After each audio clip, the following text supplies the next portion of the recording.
Are you a professional pillow fighter? Or a 9-to-5 low-cost time travel agent? Or maybe real estate sales on Mars is your profession? It doesn't matter. Whatever it is you do, however complex or intricate, Monday.com can help you organize, orchestrate, and make it more efficient. Monday.com is the one centralized platform for everything work-related. And with Monday.com, work is just easier. Monday.com, for whatever you run. Go to Monday.com to learn more.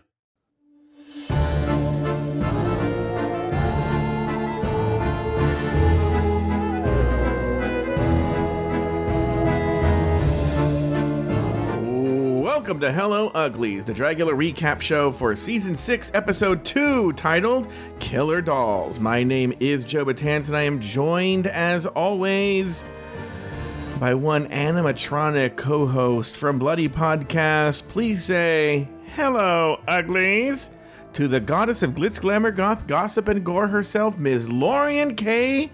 Roggenkamp. Hello, Laurian. Hello. How are you? I'm a little,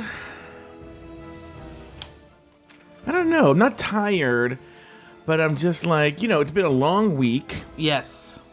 And I just want to get this episode over with, which is not to say that I didn't like this episode. No, I feel the same way. I feel like, I don't know what it is about this week. I honestly, if I look at it in relation to other weeks, this is one of my less busy weeks, but it has just felt exhausting. So I don't know what it is, but I'm exhausted.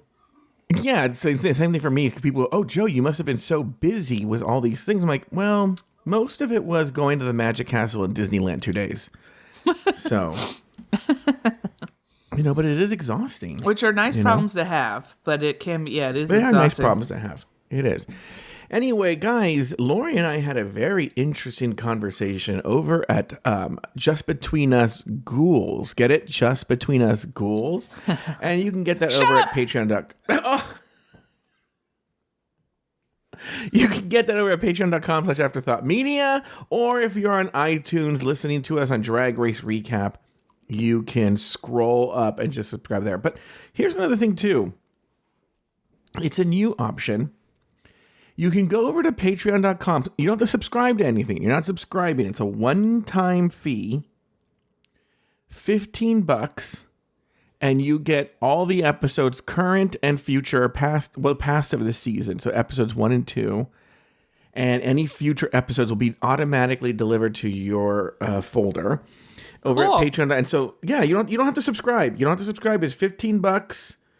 And you get all the episodes as they come out in Just Between Us Ghouls. It's another option for you there. So let's jump right into it, because Lori has to go to a karaoke party. This week, the girls played dodgeball for this week's Fright Feet. For the main challenge, the girls must create a unique doll look for the floor show. In the end, Aunty Heroine was named the winner of the challenge, while Desiree, Dix, and Scylla were placed in the bottom 2 for this week's extermination challenge. The bottom 2 needed to survive a painful round of piercings. In the end, Scylla was murdered at the hands of the Boulet Brothers, Laurian, Roggenkamp. What did you think of that extermination challenge, and did the right queen get the chop? Yes, I liked the extermination challenge, and I liked who got taken out. I was a little nervous because I was worried that they were going to say, well, Scylla and Aurora seem to have more drama, so maybe we'll keep Scylla just to kind of keep that drama going. But I'm glad they didn't do that. I'm almost wondering if the drama that we hear about, there's more Aurora drama. I'm wondering if that is what sealed the fate for Scylla, because now we have this whole other thing with maybe someone is saying that she leaked information about the show. I think don't get me wrong, I think they're going to drag it out, but I don't believe that this is a real story. Mm-hmm. I mean, we can get into it, but yeah. But yeah, no, I liked it was clear that they were piercing like fatty parts, but it was still painful.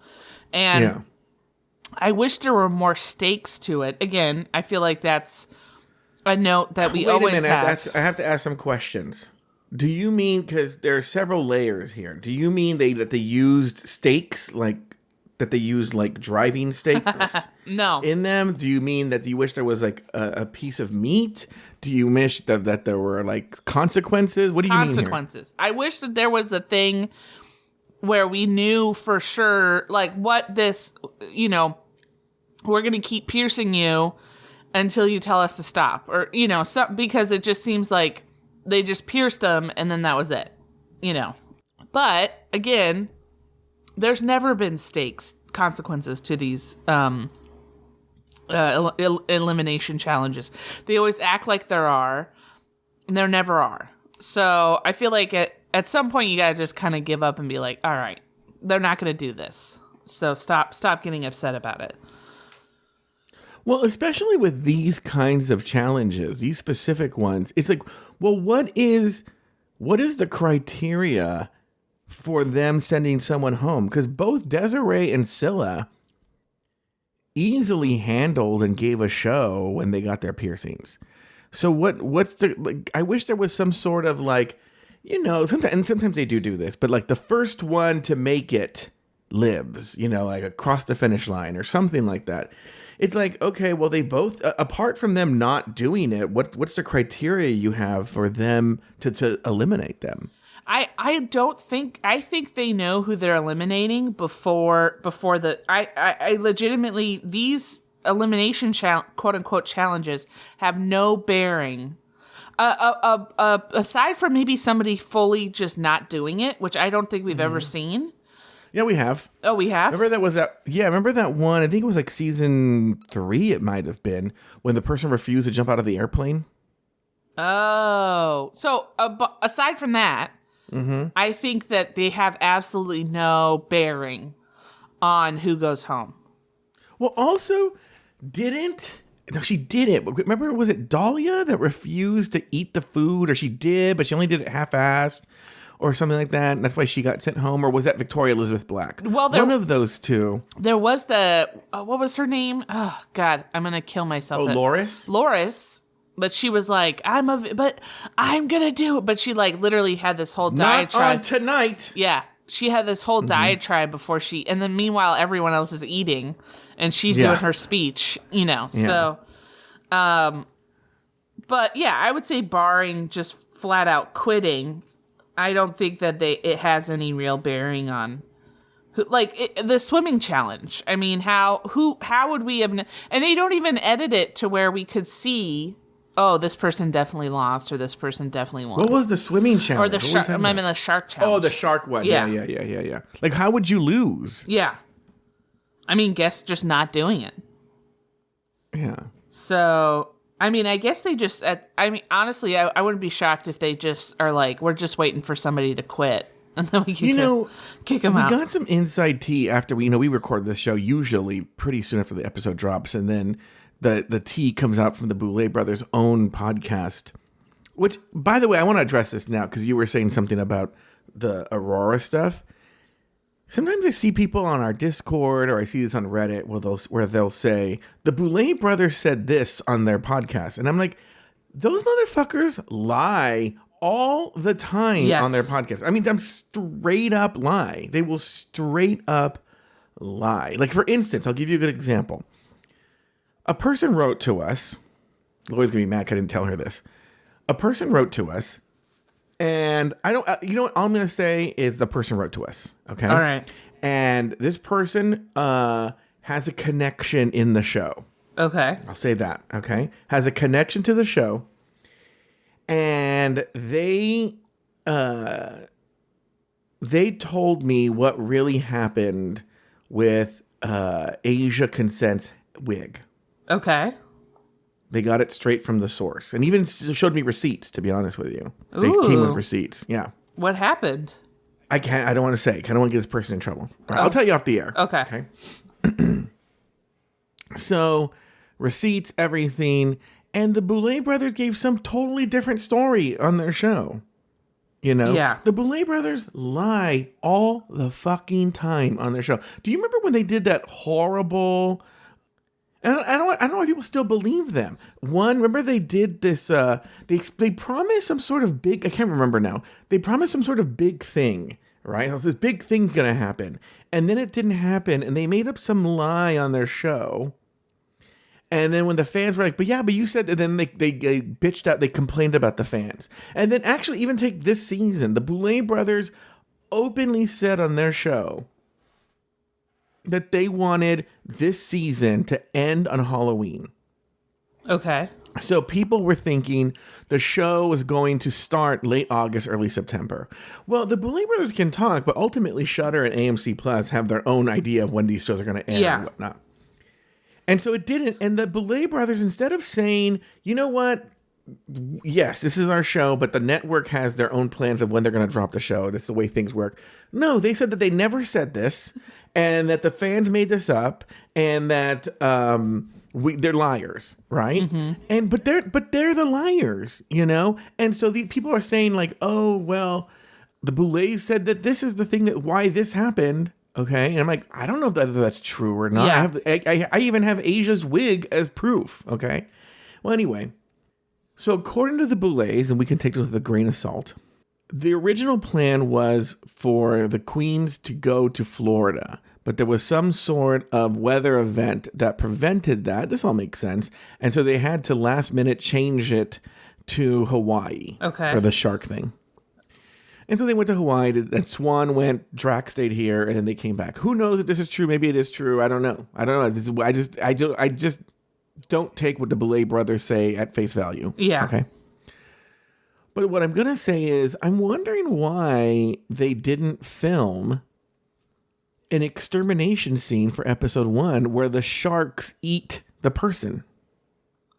Maybe they didn't have the ability to?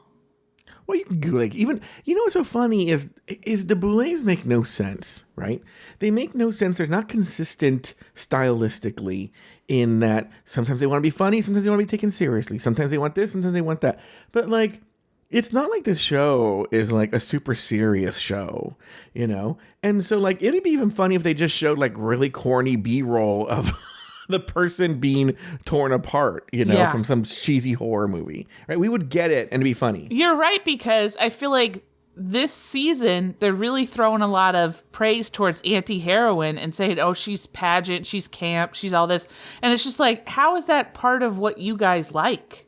Like, how is that? She's not goth. She's not glit, you know, like you guys are treating her, you know, oh, she's bringing pageant to the show. And it's like, why do you guys give a shit about pageantry? You know, and I don't know that much about this world, but I guess also on their show, because like someone complained that 2 weeks in a row, gray matter showed like part of her brain as part of her look. Yeah. And the Boulets addressed it and said, oh, well, this is Aunty Heroine's signature. And I'm like, you see, you can frame anything you want when there's someone you want to keep or get rid of. Like, oh, well, this is their signature. They always show their brain, you know? But if they don't like it, they're like, you got to do something different. Yes. But but see, that goes to what you're saying is that, you know, you can put it however you want, but it's just like, just be honest. Just be like, I don't like this person. Like, you know. Yeah. But anyway. All right. Well, anyway, I'll give it really simple. I thought this extermination challenge was fine. I never understand these ones because they always do it and then there's no stakes but at least, or even criteria how they get eliminated. Least something was happening. You know, at least there was an element of danger and that skin was being pierced. Yeah, that's true.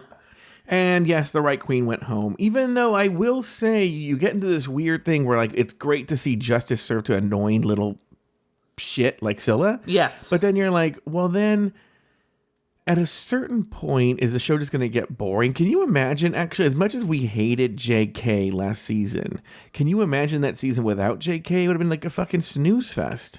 But I think I think that's why they're trying to amp up like a lot of other drama in the show. Yeah, but we'll get to it. It seems very contrived. But we'll get to that. It's so contrived. It's so awful. All right. Then you know what? But this is what I kind of like. You know what? I will say they were seasons 3 through 5. They were a little too slick, right? Yeah. So I kind of like, maybe they got rid of some producers or stuff who knew what they were doing, or I don't know what.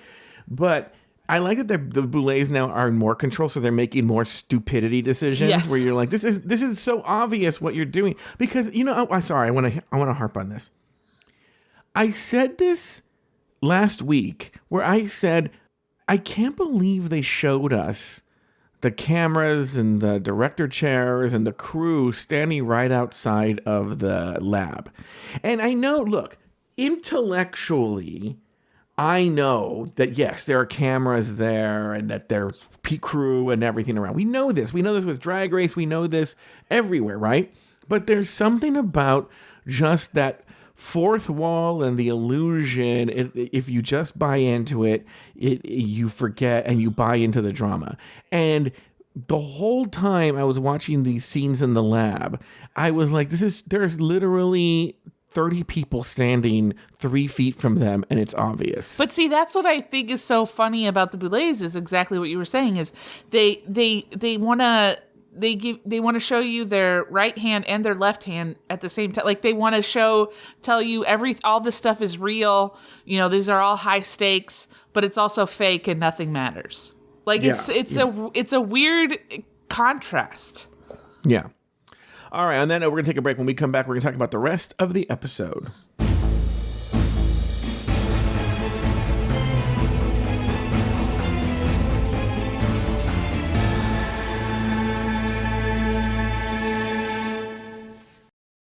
Most tax pros leave a message.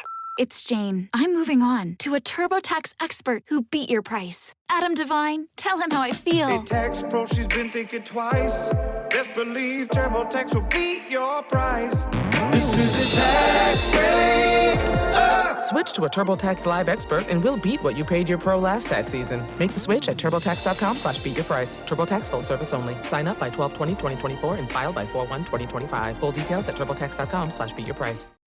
With Uber Reserve, good things come to those who plan ahead. Family vacay? Reserve your ride as soon as you book your flights. To all the planners, now you can reserve your Uber ride up to 90 days in advance. See Uber app for details.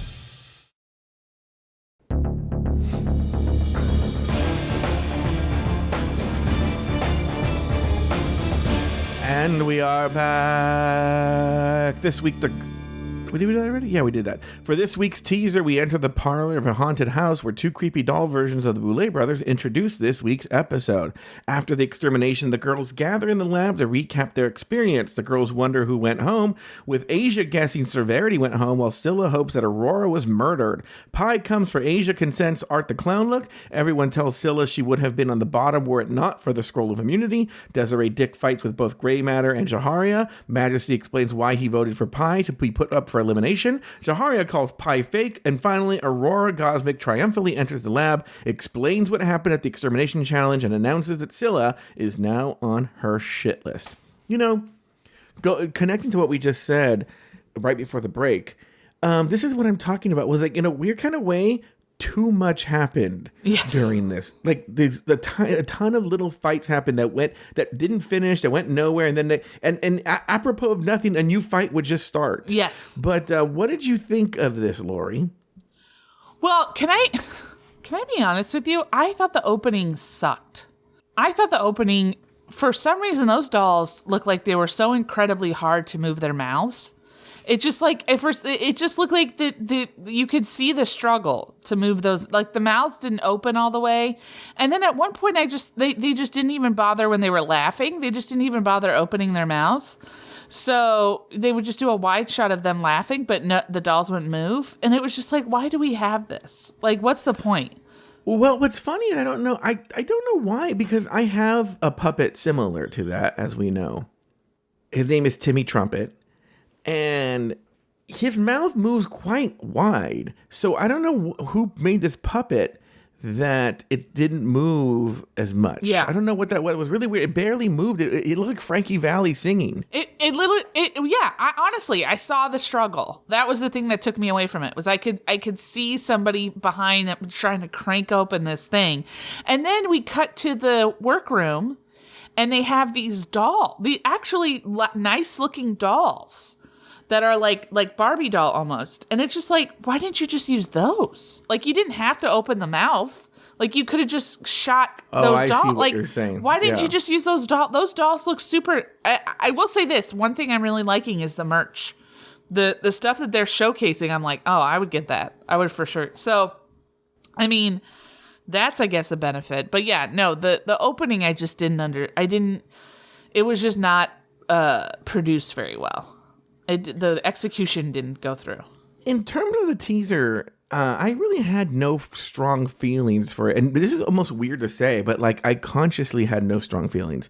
I remember when I was watching it for a second time to take notes, I said, you know what? I often overlook this opening teaser scene. I'm going to really pay attention and I'm going to really try and give notes to it. And I literally could not find a single note. I didn't hate it as much as you did. So I just literally had no notes about it. But what about this lab? What did you think about that? Oh, I didn't get it in that I felt like you were saying, it just felt like nobody was like, no, we're focusing on this.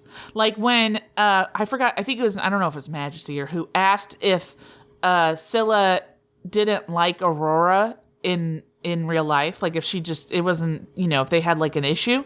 And Scylla was just like, just didn't answer. It was just like very much like, well, I don't like their drag or something, very basic answer. And then if it was me, I would have been like, no, answer the question. Like, do you like her as a person? But Lori, this happened multiple times. But that's what I'm saying is like they just moved on. And I felt like that happened throughout the episode where somebody, and then they just move on and they don't go like, no. We're staying here. Yeah. And once again, here's the deal. This is where they made a fatal error. They thought they wanted to do this trick where they showed the empty director chairs and the camera in one take without breaking goes in a 360. And when it comes back to the director's chairs, the Boulets are sitting there. They were so in love with the cinematic trick. But what they did was, they cut off their nose to spite their face, because now the entire time, that there are producers and a whole crew 10 feet away, 5 feet away, because sometimes you might think, well, maybe there's a skeleton crew with like just a camera, Yeah. But there's everybody's there watching like an audience. So you're saying a producer at one point couldn't say like, hold on, we're not done with this conversation or blah, blah, blah, blah, blah. Because it starts off with Pi out of nowhere, apropos of nothing. It's not even natural. It's not even close to natural. I will say Drag Race tries for some sort of naturalness. They don't fail. They don't succeed a lot, but they try. Well, they weren't even talking about the winners and losers. Like they weren't even talking about the competition. No. And Pi just like literally you could hear the tires squealing of like the wide turn she had to make to get to what she wanted to do. And it was just like, why are you trying to ham fist this in when they're not even talking about it? And it's so funny that even I think they kind of say the quiet part out loud, because Asia and for people who don't watch Lori, I've heard from 3 or 4 people that I know personally who are like, I don't watch Dragula, but I listen to your show. So let me explain what's happening. There is a drag queen named Pi. The winner last week was another drag queen named Asia Consent, and she did a look of a horror icon apparently named Art the Clown, okay, who is in the biggest movie this weekend, Terrifier 3, which is out right now and doing really well. But you're right. I think on Drag Race, what would have happened is everybody would have been saying, congratulations, Asia Consent, for winning. They would have been talking about that. And then someone would have said maybe like, Pi, you don't look why aren't you applauding? And then Pi would have said, well, actually, da-da-da-da-da. But no, this one's they're just standing there, and Pi goes, I thought your Art the Clown looked like shit. Yeah. But also, there's 2 things Pi keeps saying, right? One, I want to stay quiet because people find me annoying when I talk. And 2, I want people to trust me. So why would your first comment at the start of the episode be to the winner and be like, I thought you overdid it. I didn't understand it. But that's why I'm saying quiet part out loud, is because Asia in a confessional, or maybe she says it in the room, I don't remember, but she says, that's really weird that he's saying this, because when we were in the cauldron after the first episode, he was complimenting my look. Yes. How weird that his opinion changed. His opinion changed because the producers told him that he might have said in a confessional when he was, I didn't think it was that great. And then they said, you should bring that up in the lab tomorrow. Yeah. And then they don't finesse him. They don't prep him in any kind of way. And so there's no finesse to it. It's just like, I don't like like your luck. You and could it just came out of nowhere. It definitely felt to me like producers were in no way talking to the crew. They were just handing them notes. So they just hand Pi a note that says, tell Asia Consent that her outfit was not great. And then later on hands another note to Pi saying, try and get Asia Consent to trust you. And so, and like, no actual help in any way. It's just literally just like the most piecemeal bullshit, you know. Ugh, it was so stupid. So people don't watch. So now Asia and Pi will even believe this is true. They're going at it. And then imagine if like Lori and I were going at it. And then all of a sudden a voice went, Robert, I'm mad at you. And you're like, what? And then, so yeah, that's what it is. Desiree Dix, another drag queen. They're not even, Pi and Asia Consent are still kind of going at it and sniping back. And then Desiree Dix just shouts out that she doesn't like gray matter. Yeah. That she's mad. Well, she was mad at somebody else. Was it Pi too? It was gray matter and somebody else because they had. It might have been Pi, or was it Jaharia? I know Jaharia. It might have been Jaharia because they had come for her in the and voted against her or something. And it was just Let me look at my outline. I have an outline here. Let's see. I have everything. Asia thinks Severity is going home. Scylla thinks Aurora deserves it. Pi thinks Asia didn't reimagine Art the Clown. Everyone thinks Scylla would have. Oh, yeah, because then there's this. Okay, I'm sorry. It doesn't even. You know what? I missed it because I'm like, we already talked about this to death. Pi and Asia are fighting about this Art the Clown. All of a sudden, the attention turns to Scylla. For no reason whatsoever about how she would have gone home if it wasn't for the immunity scroll that she found in the maze. Yeah. Out of nowhere. And then out of nowhere, Desiree Dix comes for gray matter. And then gets into it with Jaharia. And then now we can go to this. All of a sudden they're like, well, Majesty, why did you vote for Pi? Because Majesty in the cauldron voted for on the floor voted for Pi to be up for elimination. It was only one. Also, what was so weird was then Pi goes, "Oh, I was actually just pretending to be upset." Because Majesty says the whole reason she voted for Pi was because when they were in the cauldron, Pi was safe the last episode. And when they were in the cauldron, they go to Pi, they ask Pi, and Pi says, I'm just really upset because I'm safe. And I thought I did a really good job. And Majesty felt, which I think is bullshit, but Majesty felt that she wasn't being grateful to be safe. So she said, I'm going to vote for you because I don't think your heart's in the right place. So then they asked Majesty that, and Majesty says, and Pi says, I actually was grateful. I was just pretending to be not grateful because I didn't want a target on my back. What? Okay, we're going to get more into this with the Alliance and stuff like that, but that doesn't make any sense. And two, I'll tell you exactly why Majesty... This is what I'm saying. This was the issue with this episode in general. I mean, there was a lot of drama, but nobody was saying anything that made sense. And nobody was going, that doesn't make sense. I need you to clarify. Because there's a lot of producer manipulation, but they can't talk about it. Because I'm going to tell you right now. It's funny because I want to talk about things that have already happened, but we'll wait till we get there. But essentially, Majesty was second to last on the voting for who should be eliminated. The only one left after her was Severity Stone. Yes. Okay? So So Majesty knows that whatever he votes, he already knows Severity's in the bottom. And he already knows if he's looking that Aurora's next. So he knows that whatever he says means nothing. So it's better TV to just vote for a random person. Yeah. Because it doesn't mean anything. And it's more interesting. So he votes for Pi. Just out of the blue. Why not? People don't know this. The show was filmed like 6 months ago. I wrote into the Boulets and voted for Lori. She's not even competing. I said, can we go back and put Lori up for extermination? I thought it was weird that in the credits it said Joe voted for Lori. Yeah, and people didn't know what that meant. They were wondering about it. I read it. All right, let's move on. For the fright feat on the screen, the Boulet Brothers explain this week's fright feat to the girls. The girls will be playing a round of dodgeball to be reffed by former contestant Cynthia Doll. The winner will gain the ability to grant the doll parts curse on one of her fellow queens. This curse limits the unlucky ghoul to apply their makeup with only one arm. In the end, Jaharia won the game and gave the curse to Aunty Heroine. Let's talk about this fright feat. I have some thoughts on this too. What do you think of the fright feat, Lori? Did you think it was real? Well, I think the game itself was real. But they're not doing themselves any favors by doing this whole super contrived, overly produced intro scene. Yeah.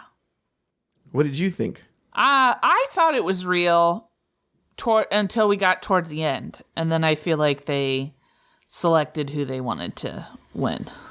Oh, really? Yeah. How would they do that? I think they just said, they said, okay, you're going to win. You see, but I'm not disagreeing with you. What I'm saying is, this is the problem when you have something seem so contrived, is that now, with good reason, you can doubt everything.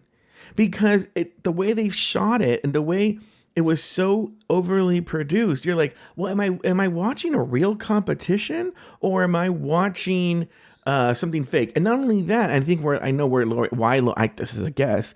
I also think Lori is thinking about this because the way the drag queens react also seems very stilted and contrived. Yes. They're like, oh, well, you're gonna do that to me? Well, then I'm gonna remember. Yes. And you're like, and they keep saying, this is the thing that also I find so interesting, is they keep saying, well, now I'm coming for you. And it's like, That's not how this competition works. You can't come for somebody. There's no like, oh, I'm going to get the upper hand and then screw you. It's like, there are challenges. And if you win the challenge, you get to do, it's like these people don't know how competition shows work. And I mean, that's just been an ongoing theme, but you would think at some point, they would stop being like, I'm coming for them. You can't. Well, it's one of these things too where, like, if you really think about it, let's pretend it was real for a second, okay? If you really think about it, Jaharia made the right choice. I mean, yes. Aunty Heroine is a front runner. I personally don't like Aunty Heroine. But if you look at the competition, the judges like her. So I think she's made a front runner, yeah. And it was down to the two of them. So not only is she a front runner, but this is a way for Jaharia to stick it to the person who was the final two. And the curse makes total sense to put on Aunty Heroine. And I think she made the right choice. But that's why, like, I'm not even sure Aunty Heroine's really that upset. Because also the curse wasn't really that. It wasn't like. Yeah. If you look at Aunty Heroine's outfit, the box, she did so much outside of the curse where we saw her the curse that it was like she just had to sit there with her hand taped behind her back for 10 minutes. Like that was it. She already had some of her makeup done. She had some of her makeup, but she did everything without the curse. Like the curse had no bearing on her whatsoever. And then also, but I will say this, and it didn't matter, right? But we're going to back to the queens in the workroom talking about who they would vote for if they had the curse. I thought Aurora saying she would come for Scylla was the stupidest thing ever. It's like, why would you? She's in the bottom, clearly. Why would you give? What like? She's going to get herself out. And as we saw, she did. So to, help hurt somebody at the top. I personally feel that Jaharia should have really gone for Great Matter. But interesting. As we'll see, the curse really wasn't anything bad. So I don't think it would have mattered. One more thing is, so they had Cynthia Doll there as the ref. I'm not sure if she's there the whole season or if she's just for that episode. But what I will say is, again, and I think, so this is what I have in my notes, but I just realized something right now as well. So in my notes, I have it that Cynthia Doll reminds me of Alyssa Edwards. And what I mean is, both of them are funniest when they're just allowed to be who they are. Yeah. And then they will just naturally be funny. Cynthia Dahl was hilarious in her confessionals, but that's because Cynthia Dahl was just being Cynthia Dahl, talking about an event she was really involved with. And she had funny commentary. But having her on the side just yelling bitch all the time was just like, okay, well, it's not that funny, right? Yeah. It was funny when she did it in a confessional because she was really charged about something that happened to her. But like just having her shout into a megaphone bitch is not necessarily funny. Yeah. One. Two is, once again, I think what we're seeing is a real paranoia on the part of the Boulets that there's just going to have a boring season. So they have Cynthia Dahl in the mix, and they have all these different, already we're in episode 2, and they've already artificially started all these 4 or 5 different dramas to see what plays out. Yeah. You know? And so, like, it's just like, let it happen naturally. Yeah, organically. And it'll happen. Yeah. And so it's just, the most iconic stuff has happened organically. Yeah. Yeah, like, exactly. Like, Fuck the big picture, Clint. Yeah. Fuck the big picture, Clint. For people who don't watch Dragula, there was a moment where Madeline Hatters, one of the contestants, got really upset about something, and they filmed her yelling at a producer, and he said, think of the big picture. Oh, because she wasn't going to do the challenge, have food thrown at her. And he said, think of the big picture. And she said, fuck the big picture, Clint. All right, for this week's floor show, the monsters must create a character and look based on the theme of killer dolls. They must also perform a lip sync to the Slater song, I Love Hollywood. As the girls work on their outfits, Majesty pulls Aurora Gosmick away to another room to share a rumor. Someone in the cast is trying to get Aurora disqualified for breaking the rules of the contract about leaking information. Majesty says he doesn't know who is spreading these rumors about Aurora, but thought Aurora should know. Aurora later says that she thinks Scylla is the ghoul behind the rumors. It's floor show day and the creatures get ready to show off their looks. Later, Israel enters the room to tie Aunty Heroine's arm behind her back. Finally, Pi pulls Asia away for a private conversation. Pi apologizes to Asia for coming for Asia in the lab about her Art the Clown look and wants Asia to know that Pi can be trusted and that she wants to build an alliance with Asia. Asia confesses her reluctance but is interested. Later, Asia reveals that her reluctance stems from a recent betrayal. We're going to spend a lot of time on that one, but let's go back to the beginning. Let's talk about the lab.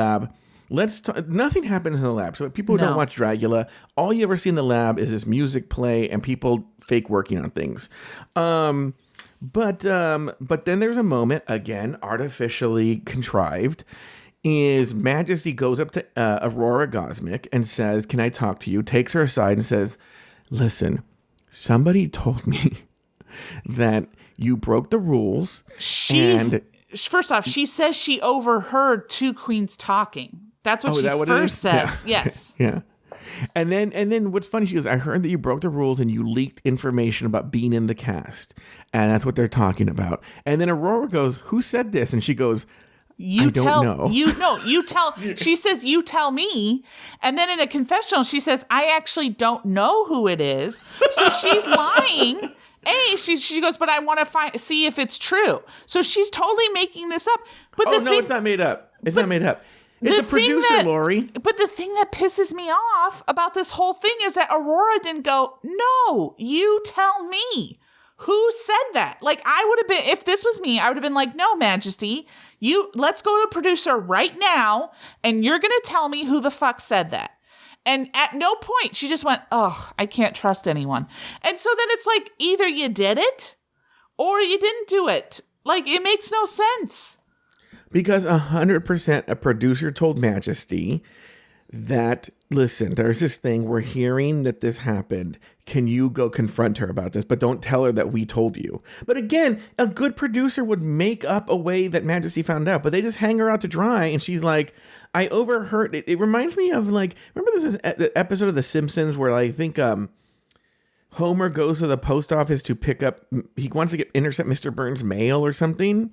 And he goes in and he goes, hello, I'm Mr. Burns, and I'm here to pick up my mail. The Simpsons nerd will tell me exactly what he was doing. I can't remember what it was. And they go, oh, very good. What's your first name, Mr. Burns? And he goes, I don't know. And then he just walks away. And that's exactly what this was. Yeah. Was Majesty says, I have this information, and Aurora asks one simple question, an obvious question. Who? Yes. And he's like, I don't know. But the thing that's so crazy is Aurora goes, well, okay, yeah, that makes sense. Like, doesn't question Majesty on it at all. And you would have thought she would have been like, no, you tell, like, it made no fucking sense. Well, here's the deal, too. And this is a Drag Race fact of life, and this is a Dragula fact of life, and I've talked about this before. I actually think the stupidest thing that Drag Race and Dragula, well, I won't even throw Dragula here. I think the stupidest thing Drag Race does is this whole secret cast thing, because the leaks are so bad that the second these girls are cast, Reddit has figured out the entire cast. Immediately. I've always said they should just make it an open casting. That should be like a show, and then actually try out the queens to see how well they work on TV with each other. Just be open. Oh yeah, that would be great. So on Dragula, I mean, it's just the very nature of both of these shows is going to get out, because once you get cast on the show, you have to contact a lot of people and say, I need these outfits made. And so they're going to tell people, and then you're going to tell people, and people are going to tell people. It's going to get out, right? So I don't see, so all of these bitches, you don't think that Aunty Heroine told Scylla and vice versa that they're both on the show? Well, they acted like they were surprised, but I mean, there's no way in hell that they were surprised. They all tell everybody. They all know. You know, they all know exactly who's going to be on the show. They all know. So that's why if this is a real drama, it's stupid, because everybody on that cast told somebody that they leaked that they were on the show. Okay, now let's talk about the floor show day drama. Again, this is where I think the show, and by the way, here's a funny thing. I think Lori said the same thing. I actually like this episode. That's the funny part. I'm bitching about it. I actually like the episode. So on But floor see, show that's what I think is so frustrating about Dragula, is there's some kind of charm to it where you're like, it like frustrates you, but you still like it. You still want, you know? You root for the scrappy show. Yeah. So then they don't even have any chill whatsoever. The very next segment, this is now where they're getting ready for the floor show. They're putting on their makeup. I think about it like Elimination Day on Drag Race. Yeah, Aurora doesn't come into the workroom like, which one of you bitches said that or nothing. Nobody does nothing with that. Or at least go up to Scylla and go, hey, Scylla, Majesty just told me this thing. Was this you? Yeah. Was this you in Asia? No. Because if you heard two queens talking about it, those are the two other Chicago girls. Yeah. Okay. Not Asia, sorry. Aunty. Aunty, yeah. Aunty. So anyway, so now Pi, in the very next segment, and Pi goes up to Asia and is like, I'm sorry, can I talk to you in another room? We just did this! We just did this!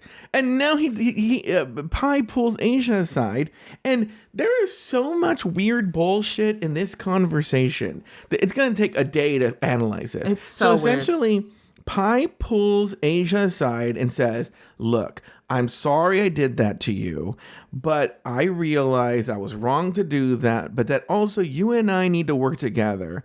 And I don't know if you're open to it, but I want you to know I can be trusted and we should be in alliance together. And then Asia's like...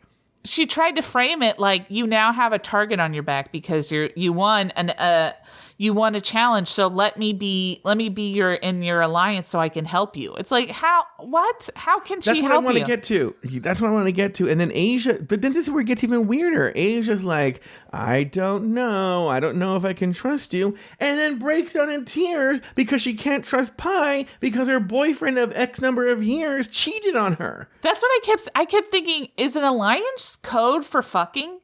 Because I kept being like, are they talking about being in a relationship with you? Because I don't understand why Asia's like, I can't be in an alliance with you because my fiance of 6 years was cheating on me for 5 years, which, by the way, that has got to be a mind fuck.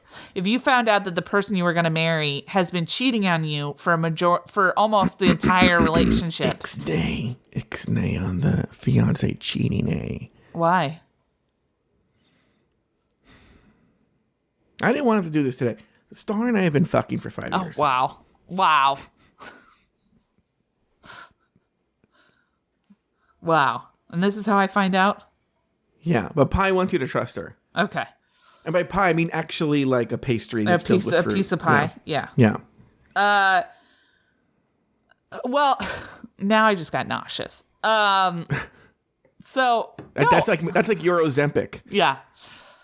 So now But I just find that so weird. Like, if I was Pi, I would have been like, you do know I'm asking you to be in the Alliance reality competition. I'm not asking for a date, right? But hold on. I want to go back to, we'll come back to this, but I want to go back to the beginning.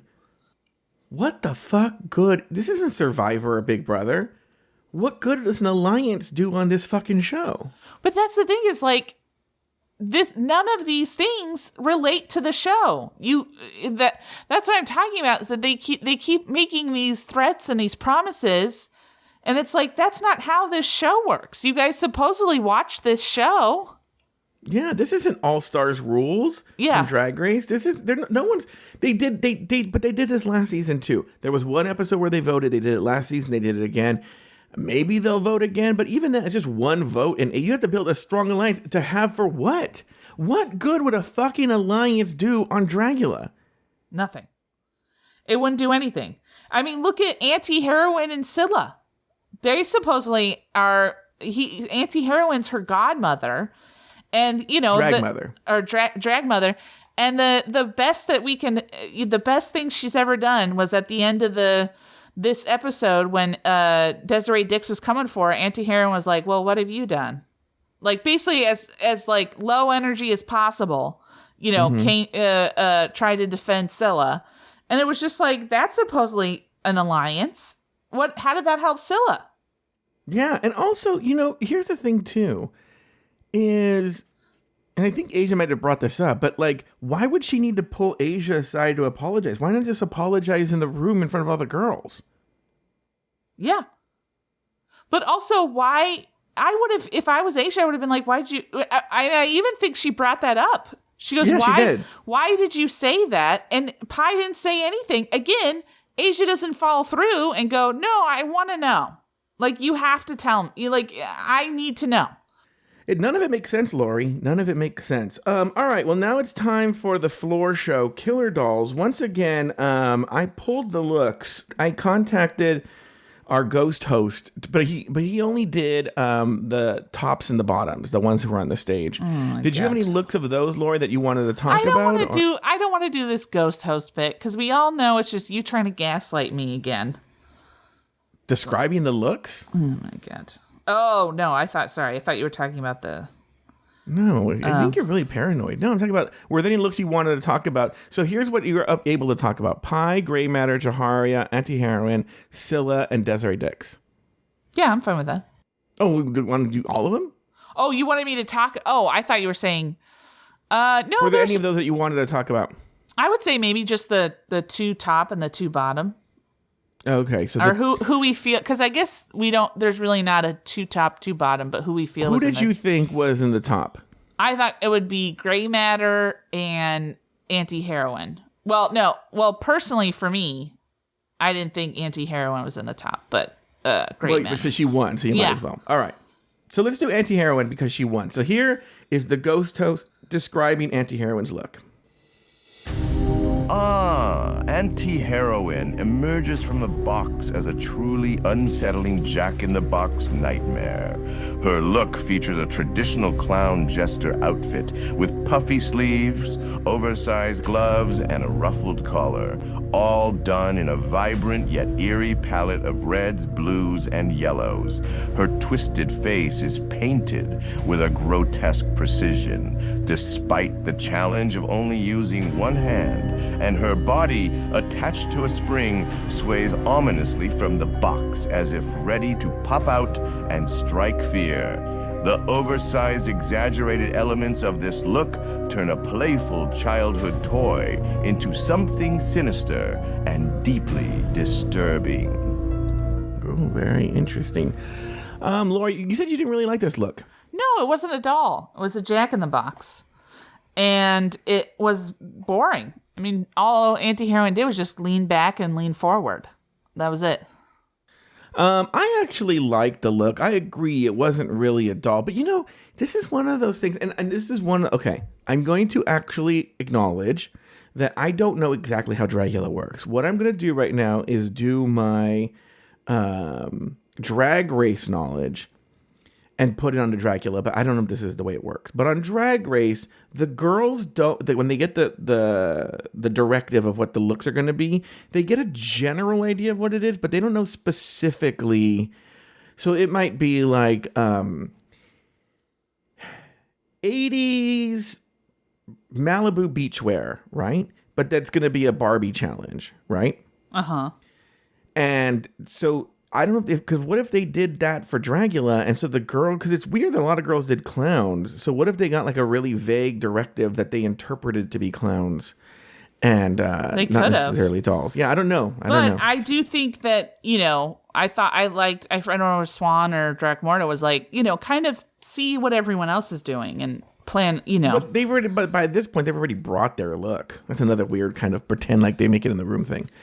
All right, let's go over to Gray. Oh, so would you give this look, what would you say? Would you give it a thrill or a kill?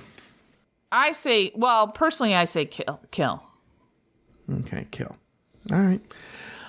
Gray matter you wanted to listen to. All right, here we go. We're going to do gray matter. Now feast your eyes upon the macabre spectacle of Gray Matter's haunted jester doll. This twisted ensemble features the luminous metallic fabric puffed into a traditional clown suit, the oversized proportions making the figure loom like a sinister carnival relic. On her head, sharp, elongated cones jut out like menacing horns, with a grotesque doll face perched on one arm, doubling the nightmare. Her face is frozen in a ghoulish scream, smeared with splashes of crimson, giving the impression of a toy long abandoned and gone horribly wrong. Quite the fiendish plaything indeed. All right, Lori. Well, there's the description of Gray Matter. What did you think of this? Thrill or kill? So I think I'm going to turn into the Boulet Brothers because I actually like this one, but it is still very clownish. So I say thrill, but I mean, I liked it. So all right, very good. Okay. Now we're going to do the bottom two looks. So these are the two people who went, but we don't know if Lori thought they were bottoms or not. Let's see. Here we go. Scylla graces the stage in a blood-soaked vision of innocence turned macabre. She wears a puffed doll-like dress splattered with crimson, and a large pink button cinches her waist, evoking the image of a delicate, fragile toy. Her look features long, tattered arms with dangling, gruesome doll heads, giving the ensemble a twisted, unsettling edge. Despite the eerie flourishes, the look struggled to strike terror, leaving it more whimsical than wicked. All right, Lori, what did you think of Scylla's look? I will say I thought it was more doll-like than the other ones, but I didn't like it. I still thought it was kind of basic. But if we're talking about the challenge, I thought she did better than Aunty even. But still a kill. Still a kill. Yeah. All right, very good. And then finally, we're going to wrap up with Desiree Well, what Dick. about you? What did you think? I actually didn't hate it as much as the Boulets did. I think the Boulets just wanted to get rid of her. I think I probably even put her in the safe category if I were, Yeah, I didn't think it was bad. No, it was definitely a doll. It definitely fit the challenge. I actually think, I don't know if there were any looks that I just genuinely, because even I think Desiree Dick fit the challenge. It was a tough one, but I think I have to look at all the looks together, but I don't remember thinking Scylla's was that bad. Yeah. All right, here we go. Desiree Dick. Desiree Dix offers a decayed and distressed take on a Victorian-style doll. She wears a voluminous striped dress that appears tattered and torn, with patches of worn fabric revealing the decay beneath. Her bodice and arms are adorned with grotesque doll-like elements, including stitched-up wounds and exposed lifeless patches. Though the concept leaned into the eerie and unsettling, the execution lacked cohesion, leaving the look feeling more chaotic than cohesive. All right, very good. Desiree Dick, what did you think of that one, Lori? I thought her idea was good. It seemed, when she was talking about it, I liked it, but I feel like she just had so much on that it just was overwhelming. So I think that was her folly. But overall, I thought I don't know. I thought she at least tried to hit the challenge. So. Yeah. Kill or thrill? I'm gonna go kill. All right, kill. So that's the ones we're going to talk about. We'll just go down now, like, really quickly. Sorry, Pie, thrill or kill? What was Pie again? Oh yeah, thrill. I loved it. I thought actually that was sorry, I don't know why I forgot. I thought that was the one that should have won. I thought that was a doll. And it was a perfect reimagining of a monster doll, and I thought it was great. All right, Jaharia's, I felt kill. Yeah. Okay. Now we're going to the safe girls. Majesty. Kill. I didn't get it. Oh, interesting. Because that was a doll, right? It didn't seem like a doll. It seemed like a sad girl with a sweater. Aurora. Kill. I am not a fan of a bodysuit. I don't care what. Yeah. It just didn't look good. That was kind of messy. Aurora should have been in the bottom, if we're being honest. Yeah. Over Scylla, yeah. Vivi the Force. Overall, a kill, but overall, I would say that it wasn't good for Vivi the Force that every single time she came on in a confessional, I thought, oh, she's still on the show. Yeah. So. Asia Consent. I honestly don't remember hers at all. I think hers was like a voodoo doll type look. Oh, I'll say thrill. Mm-hmm. And Yuri's. Thrill. I actually like Yuri's. Yuri's was actually my favorite. I would have put Yuri's in the top as well. I would have put Yuri in the top too. I really liked sort of the invisible hand holding the strings. And I thought Yuri's was great. Okay, very good. All right, let's move on. Can I say something? I guess Yuri in the first episode said that she's a messy can. Okay. And Star does not like her because of that. So. Oh, really? Yeah. All right, back on the floor, Aunty Heroine was named the winner of the challenge despite Jaharia's curse. Meanwhile, Scylla and Desiree Dick were placed in the bottom two, forcing them to face off in an extermination challenge. In the cauldron, the ghouls decompress after final judgment. Asia reveals that Pie asked to be in alliance with the few safe girls in the room. When the tops and bottoms enter, and Aunty rubs her win in Jaharia's face. Meanwhile, Desiree Dick comes for Scylla, and the two bicker about who will be going home. Finally, Pie gets called out in front of everyone for trying to form an alliance with Asia. Pie defends himself and confesses his frustration at Asia's betrayal. All right, let's talk about everything there. Lori, any big thoughts on what happened in the workroom? So people who couldn't follow that, essentially there were two big things that happened. Scylla and Desiree Dick strangely just taunted each other. I don't know why. Yeah. And then, because it's not, again, they're not going again. It's the Boulets are judging. They're not like gonna fight in a boxing ring. Also, they kept the queen, but the queens kept saying to Scylla, "We want to see fight. We want to see you." And it's like, who the fuck are you? Like, why do you? Again, it is not your decision. I know, it's super weird. And then also, there's a weird thing where before. So what happens, like on Drag Race, the safe girls hang out first. And during that moment, Asia reveals that Pie came to her to form an alliance. When they come back in, I think it's Aunty Heroine who's like, hey, Pie, I heard you try to form an alliance. No, and then, Majesty. Oh, was it Majesty? Majesty said, I heard you try to form an alliance. I think Majesty's now the puppet of the producers. Yes. The Michelle Visage of the show. And so then it starts this whole thing where Pie's actually pretty quiet. He goes into it a little bit, but defends himself. He says this weird thing where he says this is a competition, not a game, which I don't even know what that means. I don't even know. It's this competition and game are the same thing, so I don't know what that means. Yeah. But anyway, I wanted to get your thoughts on all that happened there, Lori. Well, first off, I thought it was weird that Asia Consent shares this information about Pi and then gets offended with Majesty that she goes, hey, Asia, didn't somebody come? You had an awkward moment. And Asia's like, what the fuck? And it's like, well, then why did you say anything if you didn't want people to know about it? Yeah, you literally told half the cast. It wasn't like she pulled Majesty aside and told Majesty. No. She told half the cast this thing happened. Yeah. And then she got upset that it was called out. But then Pi's thing about being upset, I thought was weird too, because I was like, you know, what? It's not, you guys didn't say like, don't say any, you know, like she has the right to share what happened.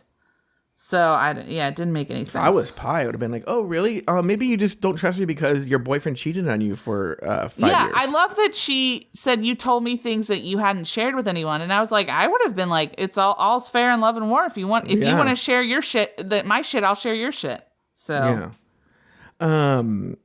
Because at one point someone said people could knock out the top competition. How would they knock out the top competition? I don't understand. They don't know how this show works. They don't. Have they watched this show? No, apparently not. They keep saying these things like as if this is a thing, and it's not. Going to the Desiree Scylla thing. I mean, Scylla's very annoying, but why did Desiree all of a sudden out of nowhere come for Scylla? She's like, I'm gonna beat you, you fucking bitch. You know, blah, well, blah, blah, blah. because they were in the bottom, and she wanted to show how much she wanted it. Oh, okay. And then the queens kept saying, "We're not seeing any fight from you, Scylla." And so I was like, "Well, do you want me to break my glass?"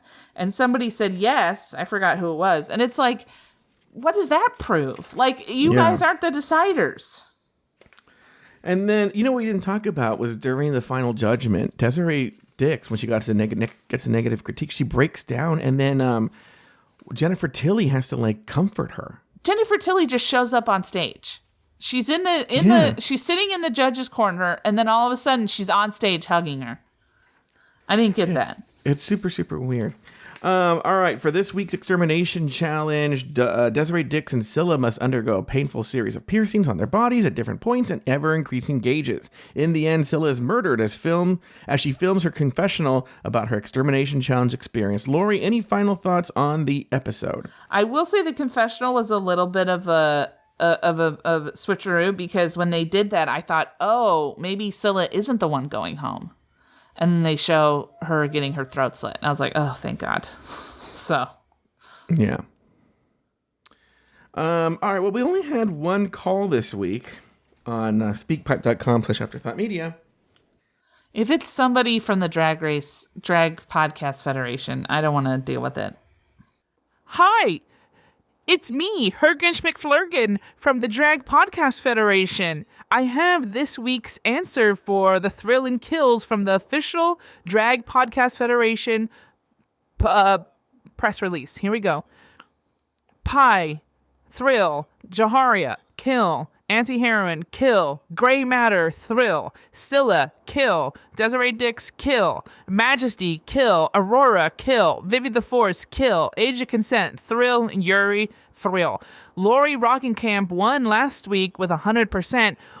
Good luck this week, Lori. Better luck next time, Joe.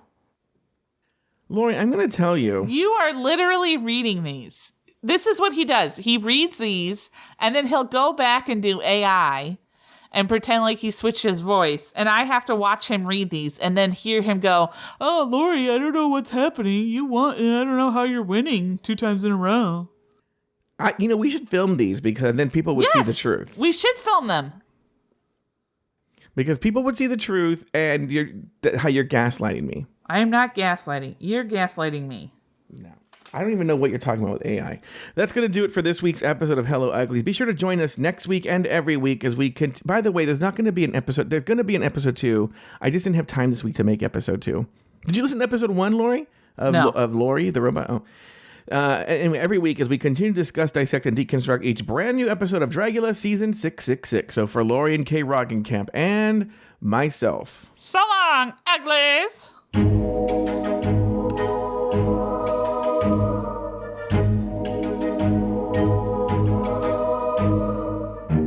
thank you for listening to Hello Uglies. Have something to say? Leave us a message at speakpipe.com/afterthoughtmedia. For access to more LGBTQ content and other Afterthought Media shows, support us on Patreon at patreon.com/afterthoughtmedia. Hello Uglies is an Afterthought Media podcast.